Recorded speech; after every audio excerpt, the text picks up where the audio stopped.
I'm Christopher Paul Jones. I'm a Harley Street specialist and I specialize in fears, phobias and anxiety. Well, I think traditional therapy is very interested in the why. It's why are you afraid? Why do you have this pattern? And to give the analogy, when you can find the why, you go, okay, yeah, when I was young, let's say with public speaking, I was made to get up and read in public and felt embarrassed. And they go, great, that's a breakthrough, go home. But just because you intellectually know something doesn't mean you feel it. And so the work I do is about how to actually work with those emotions rather than just intellectually understanding the emotions. Well, I'm trained in multiple different approaches, from traditional therapies like contemporary psychotherapy, cognitive behavioral therapy, these kind of tools, through to more what you call interventionist or experimental tools like hypnotherapy, EMDR, NLP, EFT, mindfulness, somatic tools as well. You go to a CBT practitioner and they'll teach you how to maybe work with your beliefs. You go to an NLP practitioner and they'll teach you how to change what you call submodalities, the conditioning. Hypnotherapists teach you how to get into your subconscious mind or some kind of somatic work in touch with your body. EMDR, tapping, some kind of rhythmical patterns for changing how you feel. Now, they are all very effective for change in some areas, but no one school has all the answers. And so what I did with all the things I had learned and studied is bring them all together into a single approach, which I call the integrated change system. And that's a 7-step approach for changing any fear, phobia, or anxiety. Now, the first step is to get precision on what you're afraid of.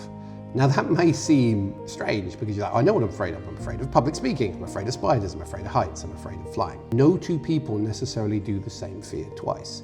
What I mean by that is someone with a fear of flying might be afraid of heights, they might be afraid of turbulence, they might be afraid of being out of control.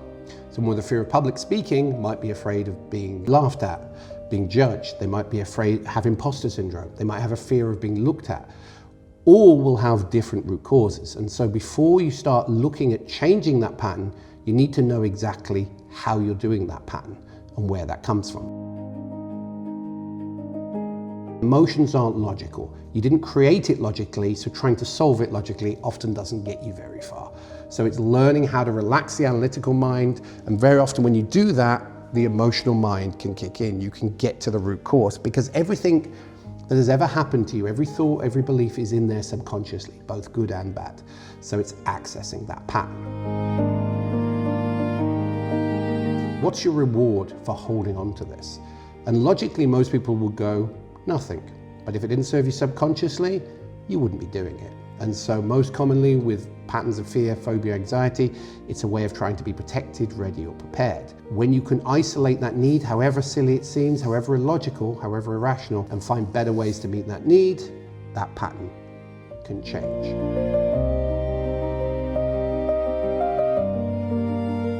Every single thing we do is a recipe. What we're thinking, what we're picturing, what we're saying to ourselves, a bunch of components, how we're breathing, how we're holding ourselves, our posture. We change that sequence, we change how we feel. So it's looking at what's our recipe to be afraid, what's our recipe to not be afraid. Once we know our recipe, once we know the root causes, it's then releasing the past. So it's actually doing various exercises to change our emotional link. Sometimes this can be incredibly quick, and people sometimes come to me and go, I've had this fear for 20, 30, 40 years. How is it that sometimes people can let go in 5, 10 minutes? Well, you haven't had that fear for 20, 30, 40 years. What you've done, you've had a bad experience that you've been repeating for 20, 30, 40 years. And so when you can change that, you can change how you feel. Now, the analogy I give in the reverse is if you love dogs, love dogs, love dogs, love dogs, one day you get your hand bitten off by a dog, in a split second, you're going to go from love to fear. The brain with enough negative association can learn in a split second. And so with enough positive or neutral, if you find the triggers, it can also learn in a split second. There's various techniques for changing the past or changing your association to the past, and so it changes the meaning you give it in future.